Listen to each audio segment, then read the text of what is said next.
Andrew Williamson here. Welcome back to Williamson Education. Well, we've worked our way through the past and the present. Now on to the future tense, that is. And as we enter the future, I have good news to tell you. This tense is significantly simpler than those we have already studied. There are rules guiding conjugations in the future, but there really aren't too many exceptions to these rules. If only the other tenses could be like this, an English language without exceptions to rules. Imagine how much easier life could be. In this lesson, we are going to learn two methods of forming the future in English. One of these methods will be a bit more formal, and the other a bit more informal. At the end of the lesson, I will also teach you another slightly more complicated future tense called the future anterior, which you can use to really impress your friends. So come on, let's go. Onward and upward into the future. The most basic way of forming the future tense in English involves using the helping verb will alongside an infinitive base. Let's say you want to tell your parents what time you plan to arrive home after a night out with friends. You might say, "I will be home at 2 a.m., to which they might respond, "No, you will not. You will be home at 11. Or let's say you're arranging a meeting with a friend and want to set the location for the meeting.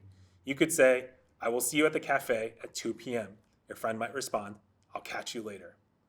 In all of these cases, notice that we use the helping verb will along with an infinitive base to express a future action. I will be home. I will see you then. I will catch you later. And that's pretty much how things go with the future tense in English. Helping verb will plus the infinitive base of the verb in question. Now, before we dive in too far, I want to be clear about one thing. In this and several other matters that we have been discussing in our lessons together, the names that I use for certain types of ideas are not always the technical grammatical names. Helping verb, for example, is an easier term to use for the verb will than modal auxiliary verb. There's usually no need for you to know the technical grammatical names, which might serve to confuse rather than to clarify ideas. In other matters too, I have glossed over some of the grammatical nuances in order to achieve a degree of simplicity while maintaining the fundamental accuracy of my instruction. Have you ever had that experience with your education when you realize years later that something a teacher said wasn't quite right? It was a little bit more complex than the teacher had initially described?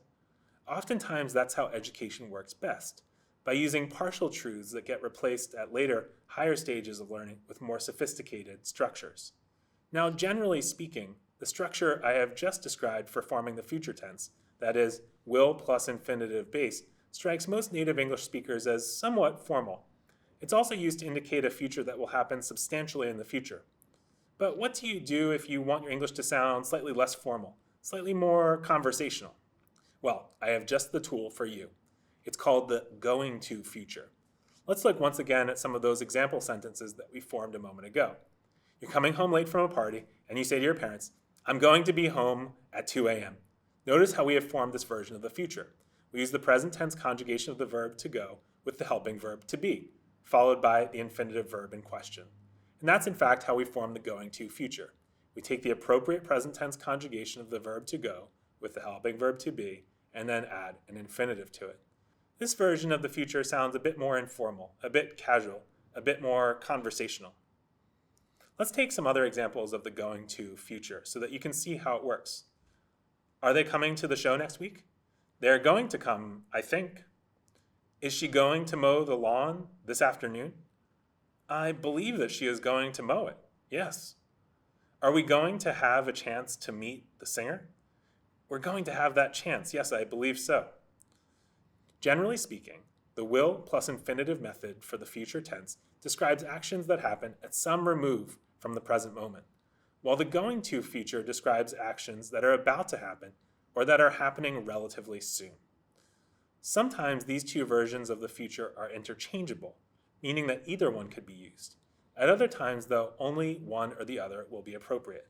It all depends on context, and you will learn better how to use both of these futures as you gain more immersive exposure to English-speaking environments. Okay, now we've sorted out the two basic versions of the future. Let's up the ante a little bit. Let's make things a little bit more challenging.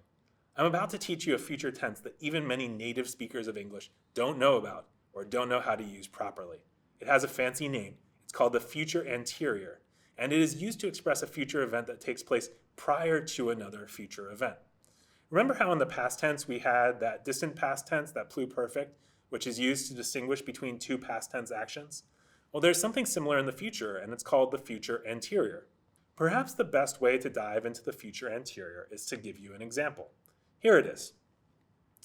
The basketball game will have finished by the time you arrive home. That first verb in the sentence, will have finished, is the future anterior verb. And notice what it does. It serves to indicate an action that occurs prior to or before another action that occurs later in time.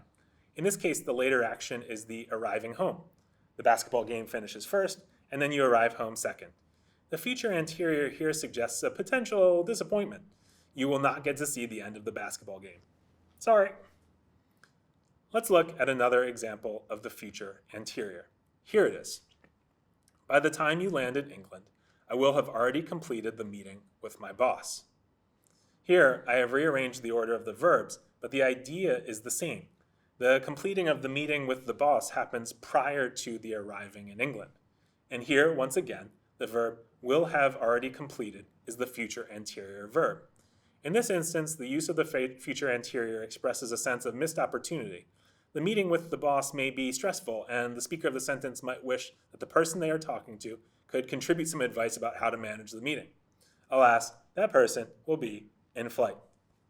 Notice how we form this verb tense. We use the helping verb will have, and then add it to the past participle in question. Will have eaten, will have listened, will have thought. All of these and many more are examples of conjugated future anterior verbs. These verbs can prove incredibly useful if you would like to express a sense of time layering in the future tense. Believe it or not, this discussion of the future wraps up our larger work on verbs and verb tenses, at least for now. We'll have some later lessons on even more advanced topics in subject-verb agreement, but what you've learned to this point should serve as the fundamental knowledge base that you will need to raise your level in English language verbs. Of course, what I've provided here is not an exhaustive guide. There is still much more to learn, specifically much more related to individual conjugations of the thousands of verbs in the present, past, and past participle forms of these numerous verbs. Instead of an all-encompassing guide then, this course offers a blueprint for framing your future studies of English language verbs.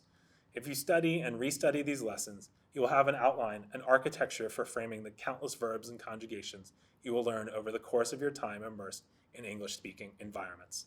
In order to really grasp all of these conjugations, I do recommend that you begin keeping a journal of correct conjugation of verbs in the past, present, and past participle forms. This journal will become a handy resource for you as you continue your English language journey. You will inevitably find that there are certain verbs that give you trouble, and so you can focus more attention on these verbs.